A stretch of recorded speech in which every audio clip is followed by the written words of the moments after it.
Olá, meus amigos, meus irmãos, sejam todos bem-vindos ao Evangelho no Lar do Grupo Espírita Garimpeiros da Luz, aqui em Natal, Rio Grande do Norte. É sempre uma alegria renovada esse nosso encontro, o encontro com Jesus, da família com Jesus. Momento singular em que nós, em família ou sozinhos fisicamente, reservamos ali aquele momento para fazermos reflexões em torno dos ensinamentos de Jesus, que são tão profundos. É permitir que Ele chegue, que Ele entre e fique conosco, nos ajudando, nos fortalecendo diante dos desafios que a vida nos oferece a cada dia. Não esqueçamos o recipiente com a água, que é fluidificada durante a reunião do nosso estudo pelos guias espirituais.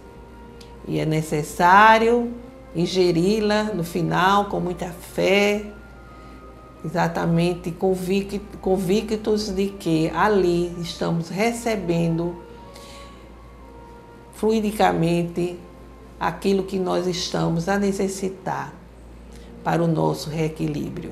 Necessitados, mas temos que ver a questão também do merecimento, Como a gente sempre tem visto aqui. Mas é importante esse momento que devemos ter a cada semana. Quem puder, pode fazer o Evangelho, ler o Evangelho, refletir, fazer suas preces diariamente.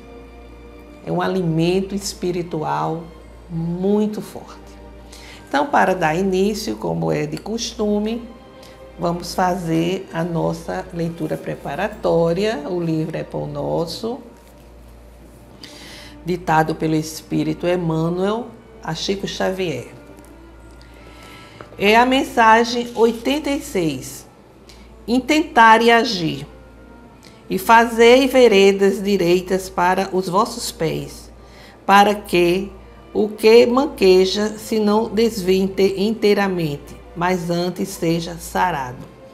Palavras de Paulo em sua carta aos Hebreus, no capítulo 12, versículo 13. O homem bem intencionado refletirá intensamente em melhores caminhos, alimentando ideias superiores e inclinando-se à bondade e à justiça. Convenhamos, porém, que a boa intenção passará sem maior benefício, caso não se ligue à esfera das realidades imediatas na ação reta. É necessário meditar no bem, todavia é imprescindível executá-lo. A providência divina cerca a estrada das criaturas com material de edificação eterna, possibilitando-lhes a construção das veredas direitas, a que Paulo de Tarso se reporta. Semelhante realização por parte do discípulo é indispensável, porquanto em torno de seus caminhos segue os que manquejam. Os prisioneiros da ignorância e da má-fé arrastam-se como podem nas margens do serviço de ordem superior e de quando em quando se aproximam dos servidores fiéis do Cristo, propondo-lhes medidas e negócios que se lhe ajuste à mentalidade inferior. Somente aqueles que constroem estradas retas escapam-lhes aos assaltos sutis, defendendo-se e oferecendo-lhes também novas bases a fim de que se não desviem inteiramente dos divinos desígnios.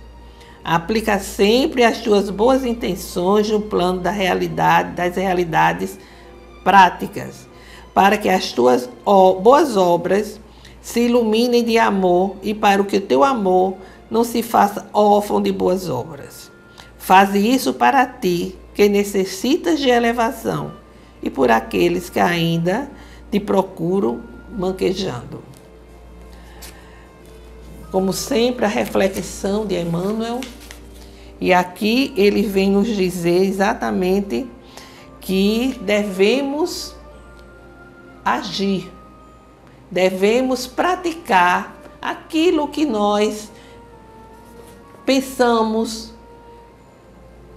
os nossos planos para a edificação da Boa Nova e que muitas vezes ficam só a nível do pensamento, a nível de planejar. E ele diz aqui não, que a gente deve buscar essas realizações como uma obra na seara do Cristo, que vai nos iluminar e que vai ajudar também aqueles outros, como ele chama aqui, aqueles que ainda estão manquejando, que ainda estão na ignorância, ainda estão afastados, né, do Cristo. Então, iluminar não só a gente, mas poder também ajudar aqueles que nos procuram. Bem, meus irmãos, agora façamos a nossa prece inicial, elevar nossos pensamentos, nossos corações a Deus nosso Pai, pedindo a presença dos guias espirituais. Senhor Jesus, estende vossas mãos sobre todos nós, vossas mãos compassivas, para que elas derramem as bênçãos fortalecedoras, a fim de que a angústia e o desânimo não se instale em nossos corações. Permitir que os guias espirituais aqui estejam para nos orientar, para nos intuir no estudo do vosso Evangelho. Sê conosco, Jesus, agora e sempre. Que assim seja. Bem, meus amigos, prosseguindo com nosso Evangelho, a partir dos temas selecionados por Joana de Ângeles, quando foi elaborar o livro Jesus e o Evangelho à luz da psicologia profunda. Essa edição é bem antiga, mas já há outras edições, logicamente. E hoje o tema que Joana escolheu, dando prosseguimento, é Poder da Fé, com base no Evangelho segundo o Espiritismo, no capítulo 19, item 2, em referência a Mateus, no capítulo 17, no versículo 20. E o que é que nós encontramos com relação ao tema? O poder da fé. Quando veio até o povo um homem, se aproximou dele, lançou-se-lhe de joelho aos pés e lhe disse: Senhor, tende piedade de meu filho que está lunático e sofre muito, porque ele cai frequentemente no fogo e frequentemente na água. Eu o apresentei aos vossos discípulos, mas não puderam curá-lo. E Jesus respondeu dizendo: Ó raça incrédula e depravada, até quando estarei convosco? Até quando vos sofrerei? Trazei-me aqui esta criança. E Jesus, tendo ameaçado o demônio, ele saiu da criança, que foi curada no mesmo instante. Então os discípulos vieram encontrar Jesus em particular e lhe disseram: Por que não podemos nós outros expulsar esse demônio? Jesus lhes respondeu: É por causa da vossa incredulidade. Porque eu vos digo em verdade, se tivesses fé como um grão de mostarda, diríeis a esta montanha: transporta-se daqui para ali, e ela se transportaria e nada vos seria impossível. É o registro de Mateus, exatamente no capítulo 17, versículo de 14 a 20. Interessante que aqui Jesus se refere à incredulidade dos seus discípulos. Ou seja, eles não tiveram a fé necessária para agir naquele momento. Certamente estavam inseguros, como tantas vezes nós ficamos inseguros na realização de alguma tarefa. Será que eu posso? Será que está ao meu alcance? Mas a gente poderia perguntar, o que é a fé? Segundo Joana de Ângeles, a fé no sentido comum é a crença em algo, você acreditar em algo. E não precisa essa fé que ela se manifesta de uma forma, vamos assim dizer, natural, em aceitar as coisas, os fatos, as realidades, conforme elas se apresentam, né? Conforme elas acontecem, sem mais questionamentos. Mas é a própria mentora Joana de Ângeles que também vai nos dizer que a fé, ela é inata à criatura humana. Todas as criaturas têm. É uma virtude e, como a gente sabe, nós trazemos dentro de nós todas as potencialidades do bem, do bom, do justo, do perfeito. E à medida que vamos vencendo as nossas imperfeições, essas virtudes, as qualidades morais vão emergindo. E a gente sabe que no nosso processo reencarnatório, as nossas experiências vividas, elas ficam registradas em nosso inconsciente. E nas próximas reencarnações, esses conhecimentos, essas virtudes, elas vão emergir. Daí porque tem pessoas que têm uma facilidade, baixa uma centelha, a fé já desperta. Enquanto outras têm uma dificuldade imensa. A gente encontra, por exemplo, pessoas com uma dificuldade muito grande no que diz respeito aos ensinamentos da doutrina espírita. Isso porque diz respeito à nossa ancestralidade, a ancestralidade do próprio homem. É o resultado, como a gente já disse, das experiências objetivas e que ficaram implantadas em nosso inconsciente. Então, meus amigos, a fé, ela se traduz pela confiança que se tem primeiramente em Deus, primeiramente em nós mesmos, com vista à realização, à concretização de algum fato, de algo. Confiança essa que se dá pela certeza que se vai atingir aquele propósito, aquilo que foi planejado, aquilo que foi traçado. Mas Jesus diz algo que nos chama a atenção, quando ele diz o transportar montanha de um lugar para outro, que para o incrédulo, realmente isso é até motivo de piada. Mas é necessário compreender que essas palavras de Jesus é uma expressão simbólica para significar as coisas que parecem difíceis de realizar. Tem coisas que a gente acha tão difícil de realizar. Então, isso simbolicamente está representado aqui, nessas palavras de Jesus. A confiança nas nossas condições, nas nossas próprias forças, torna capaz de realizarmos coisas materiais que não podemos realizar se duvidarmos de nós mesmos. Já é meio caminho para não se conseguir. Imagine você enfrentar uma situação já sabendo que não vai dar certo.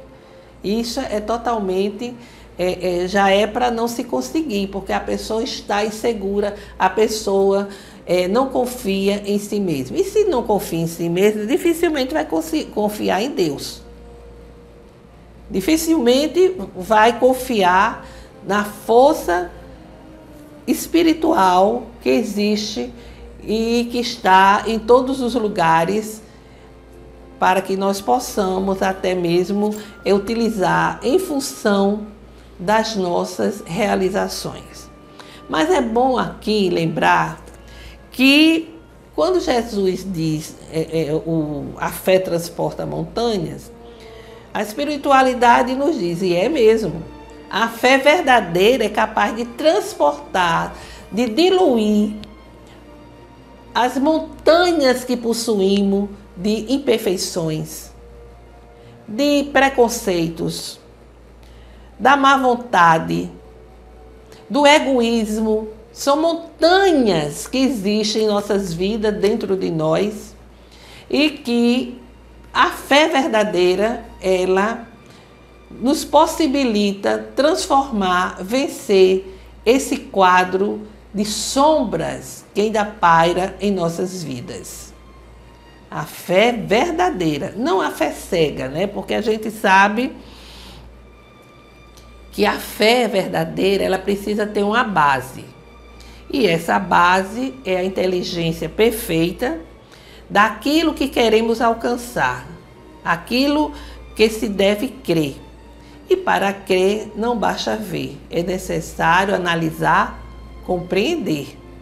A fé religiosa, por exemplo, geralmente é uma crença em dogmas que todas as religiões possuem. Nesse sentido, a fé ela pode ser uma fé raciocinada e uma fé cega. A fé raciocinada é aquela baseada exatamente na lógica, na análise, na compreensão dos fatos. Já a fé cega não examina nada, ela acredita e deixa passar o mal, o falso como sendo um bem, como sendo verdadeiro. E se choca a cada passo contra a evidência e a razão. E isso gera o fanatismo. Lamentavelmente, hoje nós temos uma proliferação de seitas, de religiões, que manipulam a criatura humana, interpretando o evangelho de uma forma distorcida, de uma forma ao pé da letra, como se diz, sem compreender as passagens que são simbólicas, sem compreender nas entrelinhas, porque, como dizia Paulo, que a letra mata, né, mas o espírito revive, né, reedifica. A letra por si só, ela pode não dizer muita coisa, mas o espírito da letra, o que a letra ali que está posta está querendo dizer, é aquilo que vai edificar o ser humano. Então, quando a gente fala da fé, a fé, ela cega, ela faz com que haja uma abdicação de duas preciosas prerrogativas da criatura humana, o raciocínio e o livre-arbítrio. Porque a fé ela não se prescreve, a fé não se impõe, ela se adquire, ela cresce, ela se fortalece. E quando a fé cega se instala, ela não se sustenta muito tempo, porque a criatura humana dotada, né, nós somos dotados da inteligência, nós somos dotados do discernimento, temos a razão para raciocinar. Então, quando ela se instala, esse dogma da fé cega faz um grande número de incrédulos, porque não se admite provas e deixa no espírito um vago de onde nasce a dúvida. Porém, as provas estão por toda parte, mas muitos se recusam a ver, a compreender, a enxergar. Quando se fala na fé, a fé como esse combustível que nos impulsiona ao bem, os espíritos dizem que a fé ela é irmã da esperança e da caridade. Por quê? Porque quando a gente tem fé, desabrocha no nosso ser a esperança que tudo vai ser transformado. E a caridade, quando chega, vai nos dizer que a fé foi concretizada. Nós temos a esperança. Quem está ali naquele sofrimento, com dificuldades materiais, mas tem a esperança de que tudo, a fé impulsiona para que a esperança chegue e nos dê aquele novo ânimo. E a caridade vai se concretizar, né? Vai se fazer presente, vai nos impulsionar a aumentar a fé e a termos esperança. Você teve fé, teve esperança e o socorro chegou através da caridade. Então, são virtudes que estão entrelaçadas. Aliás, todas as virtudes estão entrelaçadas. Como diz a espiritualidade, a caridade é a grande âncora da humanidade, por cujos degraus se edifica o edifício humano com as demais virtudes. Então, meus amigos, a fé raciocinada, ela está apoiada exatamente na lógica, no raciocínio, na inteligência. E Kardec já disse: não há fé inabalável senão aquela que pode encarar a razão face a face em todas as épocas da humanidade. Então, você tem a fé, não é aquela fé baseado em crendice, em superstições, baseado em dogmas, baseado em promessas irreais. Mas você sabe que aquele fato, você entende o que está acontecendo. Por exemplo, a fé, ela deve ser aquela que nos dá lucidez e discernimento para identificar as possíveis soluções para aqueles problemas que estamos atravessando. Temos fé que Jesus irá iluminar as nossas mentes, irá apontar uma solução, irá apontar um caminho. E não achar que de uma hora para outra, sem fazer nada, algo que nós desejamos e queremos irá se concretizar. A gente sabe que há situações que a gente não consegue explicar. Há fenômenos, né, que envolvem determinadas situações que você precisa compreender, entender e ter um pouco de conhecimento. Por exemplo, ocorreu um acidente.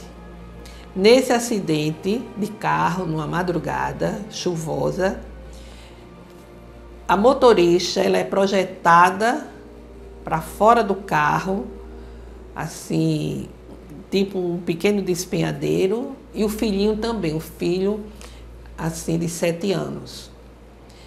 E ele fica, né, desacordado, e nisso, na estrada, aparece uma mulher pedindo socorro.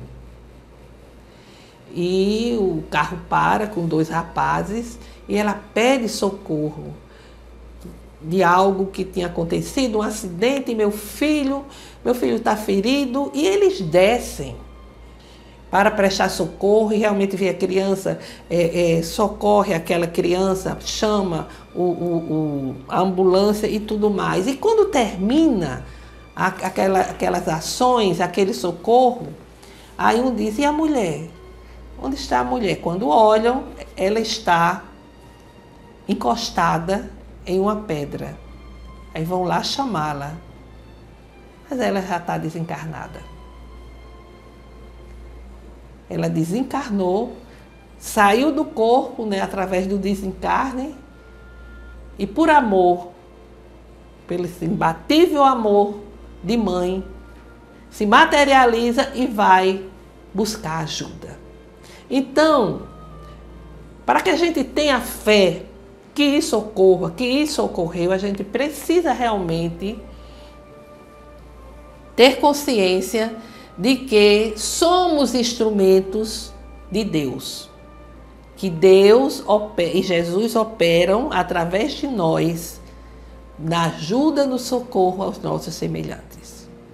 E para compreendermos e entendermos isso que aconteceu, logicamente, pode alguém dizer, eu não sei como foi, mas eu tenho fé, eu acredito. Mas há uma explicação.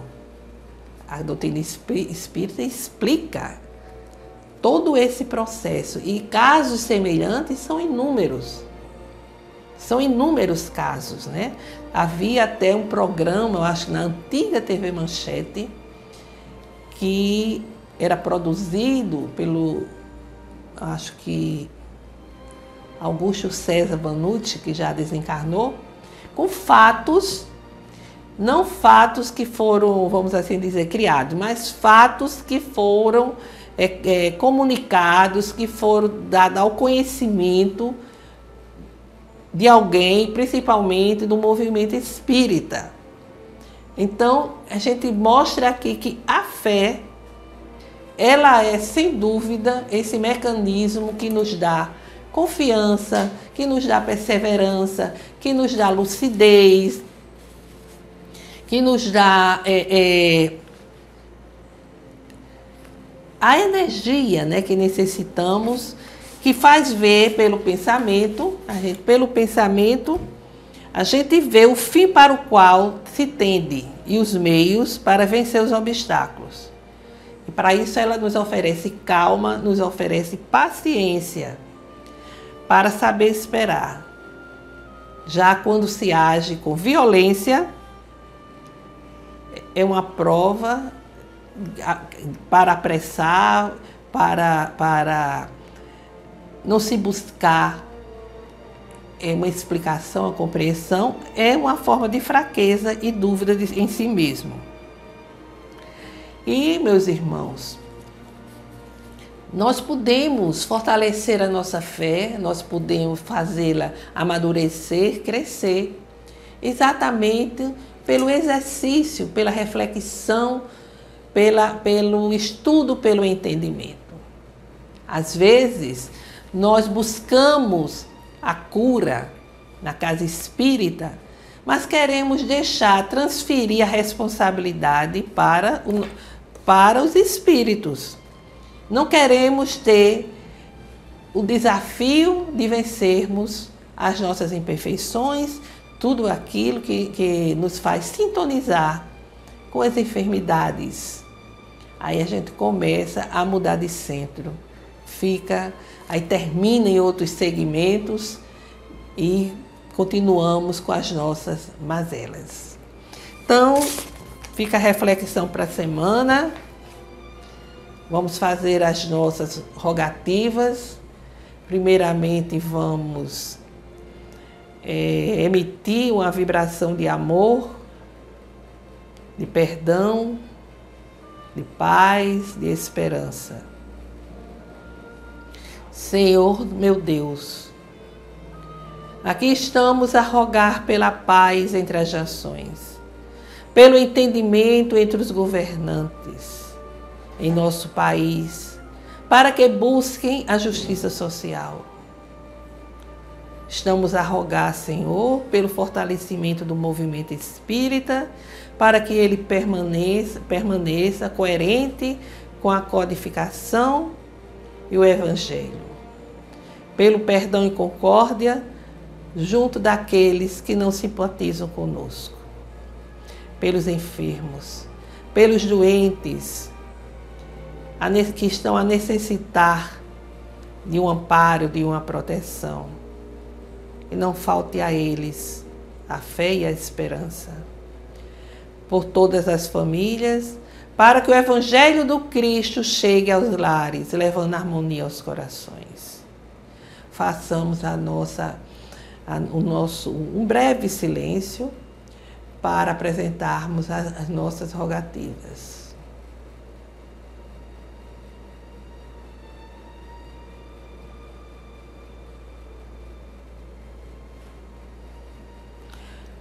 Nosso Pai que estás em toda parte, glorificado e santificado seja o vosso nome no louvor de todas as criaturas. Que venha a nós o vosso reino de amor e sabedoria, que seja feita a vossa vontade acima dos nossos desejos, aqui na terra e em todos os ciclos espirituais. O pão nosso do corpo e do espírito dai-nos hoje. Perdoai, Senhor, as nossas dívidas, ensinando-nos a perdoar os nossos devedores com esquecimento de todo o mal, não permitindo que venhamos a cair nas tentações das nossas próprias inferioridades. Livra-nos, Senhor, de toda maldade, para que assim reine a paz no entendimento, o amor na caridade, hoje, amanhã e sempre. Que assim seja. Com esta prece, encerramos o Evangelho de hoje, desejando a todos uma semana de saúde, paz e harmonia. Até breve.